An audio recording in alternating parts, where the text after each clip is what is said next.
No ar, programa O Poder da Palavra. O Poder da Palavra. Com a apresentação de Rodolfo Godoy.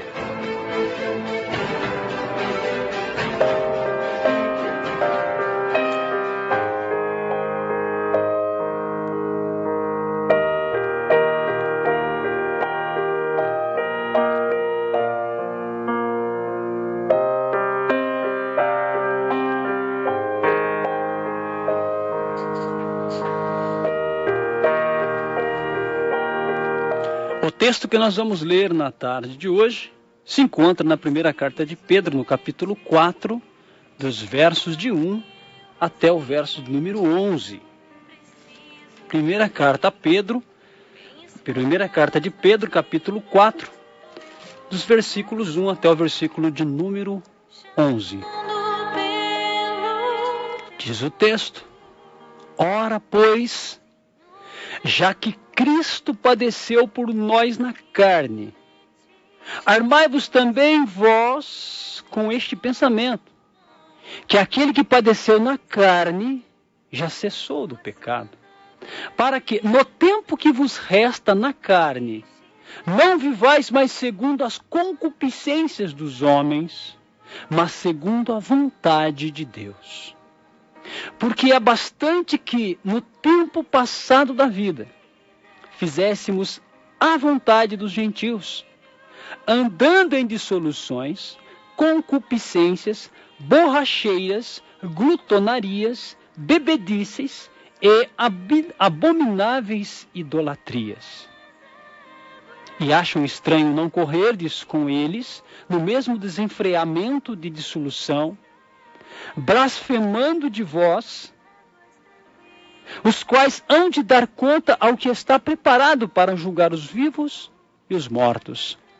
Porque, por isto, foi pregado o Evangelho também aos mortos, para que, na verdade, fossem julgados segundo os homens na carne, mas vivessem segundo Deus em espírito. E já está próximo o fim de todas as coisas. Portanto, sede sóbrios e vigiai em oração. Mas, sobretudo, tende ardente caridade uns para com os outros, porque a caridade cobrirá a multidão de pecados. Sendo hospitaleiros uns para com os outros, sem murmurações. Cada um administre aos outros o dom como o recebeu, como bons dispenseiros da multiforme graça de Deus. Se alguém falar, fale segundo as palavras de Deus. Se alguém administrar, administre segundo o poder que Deus dá, para que em tudo Deus seja glorificado por Jesus Cristo, a quem pertence a glória e o poder para todo sempre. Amém.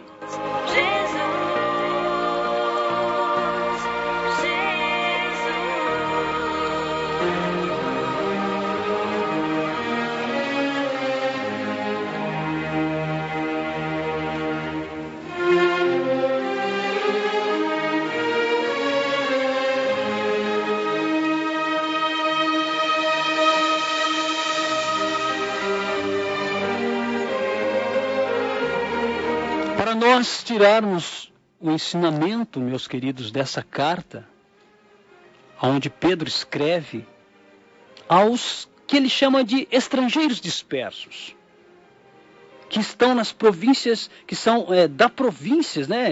São estrangeiros dispersos nas províncias romanas da Ásia Menor.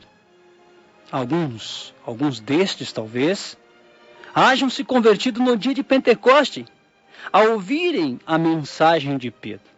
E depois eles retornaram para as suas respectivas cidades, levando a fé que acabavam de conhecer. Estes crentes, então, são chamados de peregrinos e forasteiros. Lembrando-lhes, irmãos, assim que a peregrinação cristã ocorre no mundo hostil a Jesus Cristo. Mundo este do qual só podem esperar o quê? A perseguição. Então é bem provável que Pedro escreveu essa carta em respostas às informações que ele teve dos crentes da Ásia Menor sobre a crescente oposição a eles. Pedro fala de Babilônia, isto pode se referir literalmente à Babilônia, ali na Mesopotâmia, ou pode ser uma expressão figurada referente a Roma, o centro principal de oposição a Deus no primeiro século. Embora Pedro possa ter visitado alguma vez a grande colônia de judeus ortodoxos ali em Babilônia, é mais consentâneo, é mais provável entender aqui a presença de Pedro, a presença de Silas e Marcos juntos em Roma, no começo da década de 60, do que em Babilônia. Pedro escreveu mais ou menos nessa época, 60, 63 depois de Cristo. Certamente, queridos, antes do terrível banho de sangue em Roma, ordenado por Nero em 64. Então Pedro escreve esta epístola de esperança, a fim de levar a esses crentes a ver o que é a perspectiva divina, a perspectiva eterna da vida terrestre, e prover orientação prática àqueles cristãos que se encontravam sob o fogo do sofrimento entre os pagãos. Então o cuidado de Pedro visava o que? Evitar que aqueles crentes não se perturbassem. Sem necessidade, o governo, e eles pudessem seguir em frente o exemplo de Jesus Cristo no sofrimento, mesmo sendo inocente, mas portando-se com retidão e dignidade. Era um tempo muito difícil, meus queridos. Esse texto a gente precisa entender de que maneira ele foi escrito, para quem ele foi escrito e aplicar também em nossa vida, porque a gente sabe que desde o colapso do comunismo, há agora nos países, no mundo, os cristãos, eles estão bem menos sujeitos a esse tipo de perseguição. Eles estão bem menos sujeitos à prisão por causa da fé. Né? Agora tem países ainda que prendem, que matam cristãos, mas há muitos que não. Há muitos países que você é cristão. Sim, tem a intolerância, né? Mas não há esse tipo de perseguição e de morte como havia naquele tempo. Claro que não em todos os países. Ainda existem países que há o derramamento de sangue por causa do cristianismo. Porém, basta aparecer um governo totalitário, de direita ou de esquerda, para trazer de volta, então, essas tentativas de suprimir os que se posicionam pelo nome de Cristo. Nessa moderna sociedade ocidental, queridos, os cristãos estão em maior perigo de ser perseguidos por se posicionarem contra os falsos valores, as leis antibíblicas, se posicionarem contra os padrões desse mundo. Estão sujeitos a essas perseguições por causa do seu posicionamento. Nesse texto que nós lemos, Pedro está falando de sofrimento na carne. Esse sofrimento na carne, ele deve ser aceito. Por quê? Porque segue o exemplo de Jesus. Liga o seguidor ao pensamento dele. E ele capacita o sofredor a viver segundo a vontade de Deus.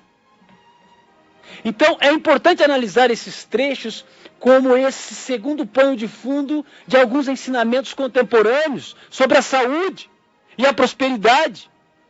Queridos, em nenhum lugar na Bíblia somos ensinados que os cristãos vão prosperar sempre. Que os cristãos vão sempre evitar o sofrimento. Não.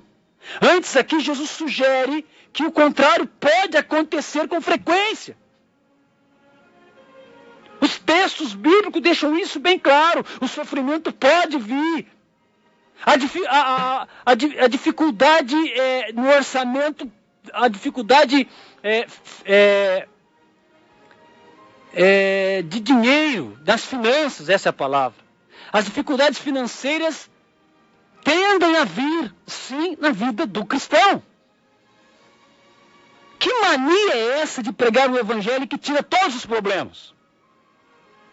Que teologia é esta de tais segmentos que se dizem cristãos de que o evangelho tira todo tipo de problema? Quem que disse isso? Não saiu da boca de Cristo. Muito pelo contrário, Cristo disse: no mundo tereis aflições. Paulo, em suas cartas, fala de sofrimento. Nós não vamos pedir para Deus sofrimento, mas Ele certamente permitirá sofrimentos. E nós temos que entender que o Evangelho, ele não exclui sofrimento, ele não exclui dificuldade financeira. Então, esta pregação que nós temos ouvido, e que o Deus vai fazer você prosperar, e de que toda enfermidade vai embora, é um falso evangelho. A menção do batismo no capítulo 3, versículo 21, pode ter levado Pedro a seguir o mesmo tipo de argumentação que Paulo usa em Romanos. O batismo, meu querido, simboliza a entrada do crente nos benefícios obtidos pelo sofrimento. Vou falar de novo. O batismo simboliza a entrada do crente nos benefícios que foram obtidos pelo sofrimento e pela morte de Cristo. Então, ao passar por ele, a pessoa batizada é considerada alguém que misticamente ela compartilha esses sofrimentos e morte. Quando você é batizado, meu querido, significa que você também compartilha dos sofrimentos e até da morte. A consequência de tal morte, aleluia, que nós podemos ver lá em Romanos capítulo 6, versículo 11, para os cristãos, é que se considerem mortos para o pecado, mas vivos para Deus, em Cristo Jesus. É isso que Pedro está afirmando aqui, querido. Ele está adicionando aqui um tom de urgência ao contrastar o tempo gasto no passado, lá nos prazeres, com as oportunidades de servir a Deus no futuro. Sabe, pessoas cujos hábitos, pessoas cujos comportamentos são mudados de tal forma que se tornam objeto de perseguição. Pessoas que são transformadas de tal forma que se tornam objetos de perseguição. Mas, no entanto, meu irmão, o cristão precisa lembrar que é a Deus que todos devem prestar conta pela sua conduta. Sabe, a abrangência desse juízo leva Pedro a fazer uma observação importante, segundo a qual a morte dos cristãos prova o valor da pregação do Evangelho às pessoas que estão vivas. Os martírios que tiveram no passado, e muitos que ainda existem hoje em determinados países, pessoas que vão até as últimas consequências por terem entregue as suas vidas a Cristo, provam então, aleluia, o valor da pregação do Evangelho. Meu Deus do céu. Esta pregação àquelas pessoas que estão vivas. Embora agora na morte elas tenham recebido no seu corpo o juízo de Deus sobre o pecado, mas o seu espírito ainda está vivo com ele. Pedro encoraja os cristãos que estão passando por essas perseguições, por esses sofrimentos, ameaças de morte. Pedro encoraja essas pessoas, que muitas delas vão até o martírio, vão ter que passar pelo martírio. Essa é a verdade. Ele não fala de prosperidade, de riqueza, de cura. Gente, deixa eu abrir um parênteses aqui. Dá vergonha de ver pessoas gritando nos microfones que Deus está expulsando demônio, que a capa de tal pastor é milagrosa, que a água benta livra do demônio, que o sal bento livra do demônio, que a capa ungida traz prosperidade. Dá vergonha de ouvir esse tipo de mensagem de pessoas que não têm respeito com o Evangelho. Se você está ouvindo esse tipo de coisa na sua igreja e ainda continua andando atrás de tais homens, eu quero lhe falar, este Evangelho não é o bíblico. Você pode me perguntar, mas Rodolfo, Deus não cura, Deus cura, Deus liberta, Deus transforma. Eu não tenho dúvida disso. Mas o que nós precisamos entender que a pregação do Evangelho não se constitui destas coisas. Estas coisas são consequências das pregações feitas com a mensagem do Evangelho sólido. O Evangelho que salva. O Evangelho que santifica. De pessoas que realmente falam daquilo que o Evangelho é na sua essência. E aí, como consequência, pode ocorrer estas maravilhas, mas não é regra. A pessoa pode ser um crente, ter uma nova vida e ter uma enfermidade. E ter dificuldade financeira. Pode ter, porque o Evangelho, ele, em primeira instância, ele vem para libertar o homem do pecado. Mas tais lobos que estão em peles de ovelhas insistem em anunciar uma mensagem antibíblica, que lá no fundo tem um cunho, uma segunda intenção, que é viver às custas destes fiéis que, infelizmente, ainda persistem em buscar a cura, persistem em buscar a prosperidade, acreditam em campanhas que não têm respaldo bíblico e continuam atrás de tais falsos profetas. Eu quero dizer para você, meu querido, a Igreja de Cristo sofreu perseguição. A Igreja de Cristo sofre perseguição e ela precisa aprender a conviver com isto, porque o próprio Cristo teve perseguições, os apóstolos tiveram perseguições e muitos foram mortos. Por que nesta geração incrédula que nós estamos vivendo? E é por causa disso mesmo, por causa da incredulidade, por causa da falta de conhecimento, que tantos lugares estão cheios de pessoas correndo atrás ainda de cura, correndo atrás ainda de prosperidade, correndo atrás de milagres por causa do óleo, por causa da campanha, por causa disso, por causa daquilo, e nunca conhecem a fundo a palavra de Deus, o plano salvífico de Jesus, que morreu na cruz e deu a sua vida por cada um de nós. E nos convida a uma vida de arrependimento, de humildade, de intimidade com Ele. Ponto final. O que vier a partir disso é consequência. Eu não busco consequência. As consequências vêm. Eu busco a vontade de Deus. E qual é a vontade de Deus segundo o texto bíblico? A vontade de Deus é a vossa santificação, sem a qual ninguém verá o Senhor. Fecha parênteses. Pedro, então, encoraja os cristãos que estão passando por sofrimento e até por martírio, ao lhes mostrar, com base no exemplo de Jesus, que o plano de Deus pode ser executado por meio de tal sofrimento e que no final conduzirá à vitória. Será que está dando para entender esse texto? Será que a gente está conseguindo entender esse texto? Ou a gente vai mais uma vez olhar para isto, para estas palavras que Pedro está falando para aqueles cristãos que estavam dispersos por causa da terrível perseguição dos imperadores, que eles precisavam se manter firmes e que, por se manterem firmes, esta era a via deles alcançarem a vitória no final.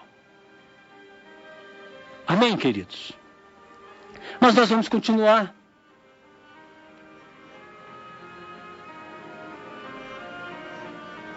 NVI traz uma nota que mostra que a citação de Isaías 8, versículo 12 e 13. Vamos dar uma olhada aqui. Isaías no capítulo 8, verso 12 e 13. Eu quero ler para você, meu querido ouvinte, querido irmão. Isaías capítulo 8. Está aqui. Verso 12 e 13. Não chameis conjuração a tudo quanto este povo chama conjuração. E não temais ao seu temor, nem tampouco vos assombreis. Ao Senhor dos exércitos, a Ele santificai. E seja Ele o vosso temor, e seja Ele o vosso assombro.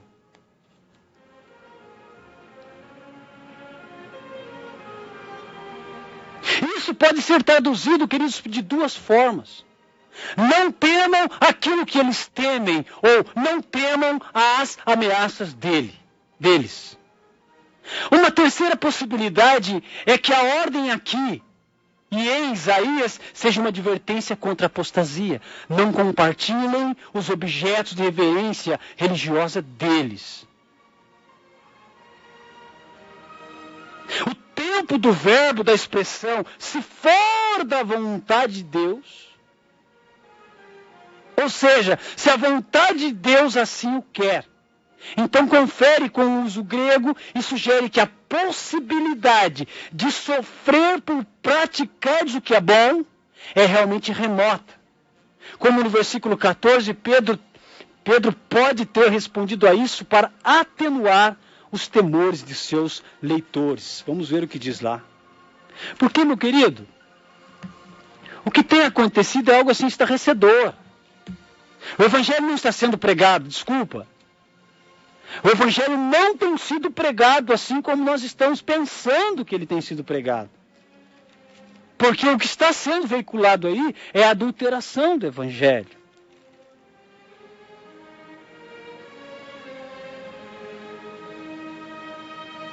As pessoas estão adulterando. Homens, mulheres, correndo atrás não sei de quê. Esperando algo que não é uma promessa bíblica. Fazendo histórias, textos fora do contexto, e levando outras pessoas ao engano. Nós precisamos estar atentos a tudo isso. Porque nós vivemos tempos, meus irmãos, semelhantes àqueles, de uma apostasia, de uma incredulidade muito grande. Os poderes do nosso tempo, os homens que detêm as leis, são pessoas não convertidas na maioria.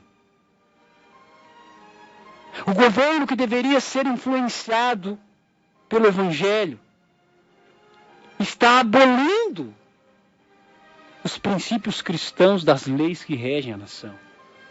Por isso há tantos desvios, tanta imoralidade, que aos poucos se torna uma coisa normal no nosso meio, porque culturalmente o Evangelho foi banido dessa cultura.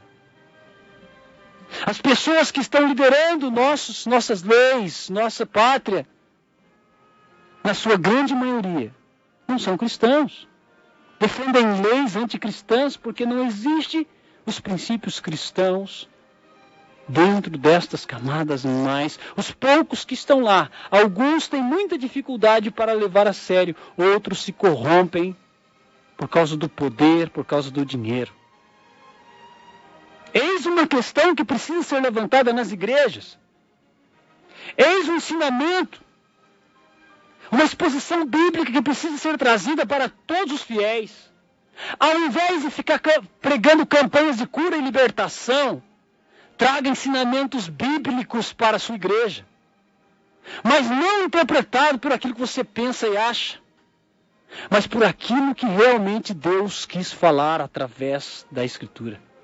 Porque nós temos esse problema também. Pessoas que têm vontade de falar sobre alguma coisa, ela pega um texto bíblico para dar suporte àquilo que ela quer falar. Mas o Evangelho não é isso. O Evangelho é a pessoa se colocar à disposição do Senhor. Conhecer o texto bíblico. Buscar informações de que forma e para quem ele foi escrito. Não fugir das raízes que ele foi escrito. Talvez nós mudemos um pouco da cultura.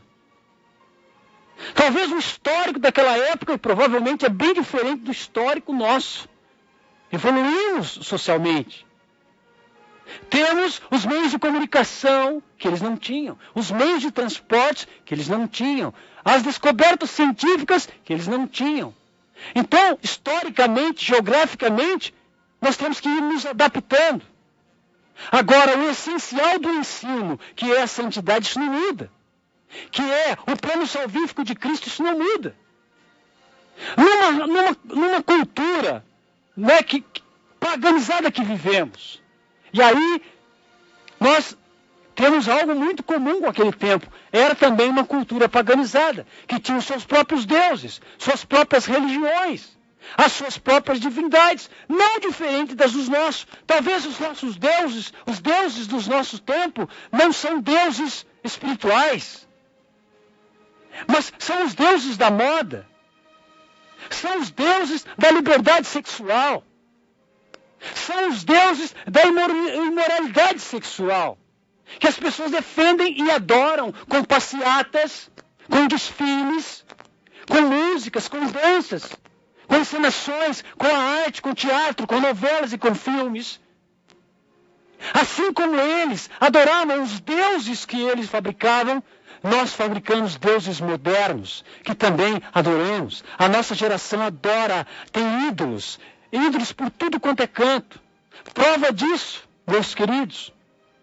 Quantos que seguem tendências da moda? Quantos que seguem o estilo de vida de pessoas famosas? Quantos idolatram cantores, cantoras e seguem exatamente o que eles dizem e o que eles fazem? São os ídolos modernos, são os ídolos do nosso tempo. E a igreja, ela é desafiada a não perder a sua essência dentro desta cultura. Você não deve virar um eremita. Você não deve agora se fechar na sua igrejinha e ali você viver o evangelho dentro das quatro paredes. Você precisa trabalhar, você precisa se divertir, você precisa estar na sociedade, você precisa fazer caminhada, você precisa ir na feira, você precisa ir na padaria, você precisa ir no supermercado. Não tem como você se isolar. Não adianta querer viver na coluna, plantar alface, milho, feijão, animais de criação e tentar viver isolado. O evangelho não foi feito para isso. Jesus comia com publicanos. Jesus comia com as prostitutas. E ele influenciava aquela geração. Eu sei, falta-nos muito, falta conhecimento, falta estudo, falta prática. Mas não falta o que eles tinham, que é a graça do Senhor. Não falta o que eles tinham, que é o derramamento do Espírito de Deus. O que talvez tenha nos faltado é nós aceitarmos e assumirmos esse desafio. A partir daí virão então perseguições, ataques, sofrimentos. Nós precisamos estar preparados, buscar conhecimento para ter argumentos à altura daquilo que nos será perguntado lá fora. Por que você serve esse Deus? O que significa Jesus Cristo? Aonde você acredita no plano salvífico? E aí você, eu e nós precisamos ter argumentos para responder às perguntas daqueles que estão lá fora, isolados, daqueles que estão perdidos, daqueles que vivem uma cultura paganizada e não têm conhecimento disso. Você está preparado? Você está se preparando? Você está se fortalecendo no Senhor? Ou você está assim, deixando que o vento leve? Deixando que a vida leve? E não está se preparando? E não está nem um pouco se importando com isso? Saiba, meu querido, se você está vivendo assim, facilmente você será tragado por esse sistema. Ainda que seja batizado, meu irmão. Ainda que você seja um cristão atuante nas atividades da sua congregação, da sua igreja. Se dentro de você não houver convicção, se dentro de você não houver um firme propósito, Você é um sério candidato a ser tragado por esse sistema pagão que está aí. Ele não está só aparecendo distante, ele já está entre nós. O paganismo já se instalou, meu irmão. Será que você não viu? Será que você não compreendeu que ele já se instalou nas casas, nas empresas, na arte, na dança, nos meios de comunicação, na mídia? E pasmem, até dentro da sua igreja. Será que você não se despertou, não se deu conta que o paganismo já está aí? Que os costumes antigos pagãos e todos os valores pagãos estão enraizando-se em nosso meio? Será que nós estamos vegetando nas paredes da igreja, entre as 4 paredes da igreja, e vendo o cristianismo como eremita, só na igreja? E não nos damos conta que o mundo está paganizado, e que nós precisamos pegar um ônibus e ir para a empresa, ir para o comércio, ir para a loja, ir para a feira, ir para a escola, ir para a faculdade, e tomar um sorvete na praça, e ali tudo está repleto de paganismo. Será que nós temos consciência que ali Deus nos envia? E que na primeira oportunidade que Ele der, nós precisamos estar preparados para dar respostas àqueles que nos perguntarem sobre a nossa fé, sobre o plano salvífico, sobre em quem eu creio. E haverá alguns que se levantarão para Cristo, e se levantarão muitos para te perseguirem. E quando isso acontecer, você vai entender que será natural e consequência, porque você é um homem, uma mulher nova e novo. Ou você vai correr para a sua igrejinha e pedir para Deus tirar o sofrimento. Ou você vai correr para a sua igrejinha e falar para Deus que não está dando, que você quer prosperidade para aliviar o teu sofrimento e as suas dificuldades. E cair nessa modinha de evangelho descartável que está poluindo e inundando o nosso mundo. É paganismo. É paganismo disfarçado de religião cristã. É paganismo que quer dar conforto. E hoje mesmo, se você quiser comprovar isso, pegue as redes televisivas das mega igrejas e super pastores que estão por aí e faça um comparativo bíblico. Veja se Pedro é igual a esses pastores da mídia. Veja se Paulo tem alguma característica desses pastores da mídia. E você logo vai perceber que a diferença é gigantesca. E que você não pode se dar ao luxo de perder a sua salvação correndo atrás de lobos vorazes, para tentar fugir das perseguições, para tentar fugir do sofrimento, para tentar fugir até das dificuldades financeiras. Se esconder atrás do evangelho e não assumir a sua posição, porque Deus te chama a ter uma posição. E ela não vai ser fácil, meu amigo. Ela não vai ser tão simples assim, como nós estamos vendo as pessoas pintarem. Que ser de Deus é muito bom. Que ser de Deus é uma alegria. Que ser de Deus é 10. Talvez esta visão descartável, pobre, minúscula, desonrosa que deram ao evangelho, não foi ao evangelho de Cristo. Foi a outro evangelho. Porque o de Cristo, ele fortalece, ele dá vitória, mas ele permite o sofrimento, ele permite a enfermidade, ele permite momentos que nos sentimos sós. Mas ele não nos deixa. Que tipo de evangelho você segue, meu querido? Que tipo de doutrina você segue? Porque isso faz a diferença, sim. Porque é importante ter consciência dessas coisas. Não seja uma marionete no sistema. Não seja uma marionete sendo carregada por qualquer tipo de vento de doutrina. Ô, cristão, acorda! Que teologia você tem? É aquela de um pouquinho de cada um? Ou você tem sentado e pesquisado E você pode dizer em você, Rodolfo, graças a Deus, estamos tendo a oportunidade de aprender a fazer como deve ser feito. De não simplesmente engolir goela abaixo tudo aquilo que nos passa, mas ter o zelo, ter a boa vontade de também pararmos, de também ali na nossa casa abrirmos a Sagrada Escritura, pesquisarmos em sites sérios, livros bons. Não esses tais livrinhos dos 10 passos para a cura, dos 10 passos para o seu casamento dar certo, dos 10 passos para você ficar rico. Não, eu não estou falando desse tipo de literatura pagã. De homens que não têm o Cristo em suas vidas. Autores de livros que não têm a finalidade de honrar a Deus, mas de promover a esses próprios escritores. Eu estou falando de pessoas sérias. De pessoas que realmente têm suas vidas rendidas a Deus e que nos passam as suas experiências e nos ajudam a agregar valores. É disso que eu estou falando.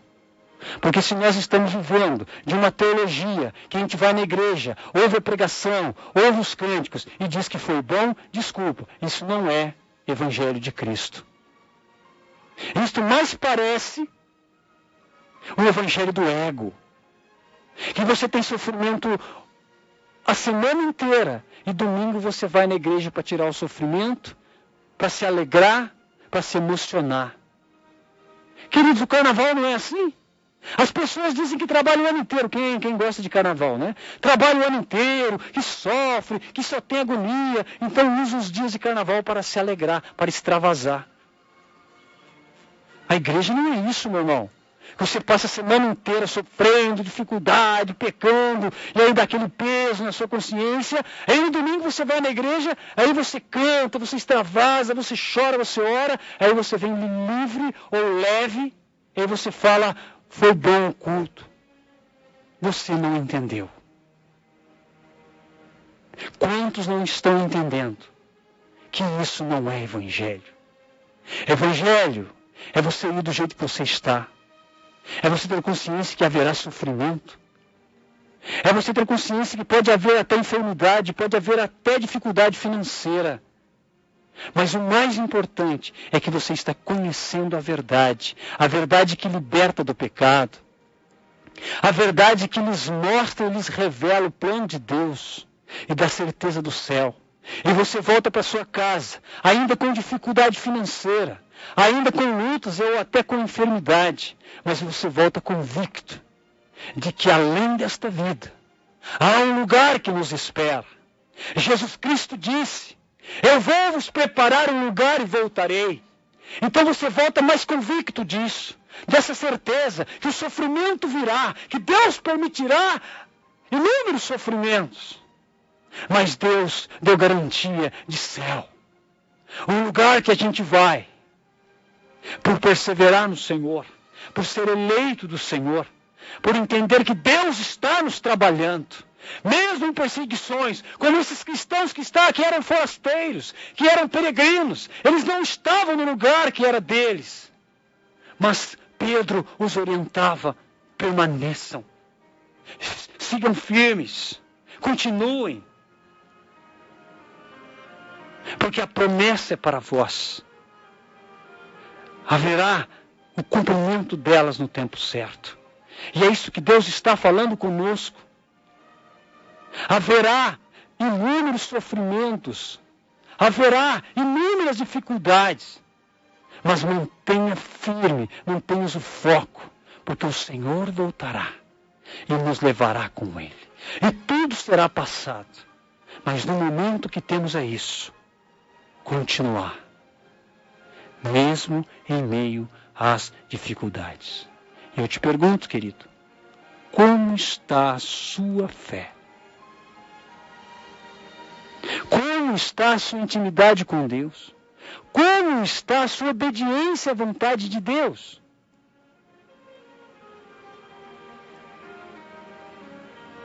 Como está a obediência, ou seja, a renúncia daquilo que não agrada a Deus, daquilo que não tem respaldo bíblico e que você encara como agradar a Deus? De fato não agrada quando não é vontade do Senhor. E a vontade do Senhor está na Bíblia. Não se pode acrescentar mais nada nem diminuir. E tem pessoas fazendo acréscimos à doutrina, colocando elementos novos na doutrina. É inválido. O que vale é o que Deus inspirou e o que foi por homens capacitados por Deus, colocados no cânon bíblico. Como está a sua vida?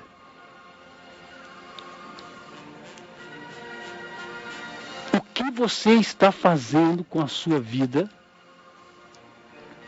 A vida que Deus te deu. Vivendo para a glória de Deus ou desperdiçando minuto a minuto? Que o Deus de toda paz, que o Deus da salvação, que o Deus que santifica nos guarde e nos salve, em nome de Jesus. Amém.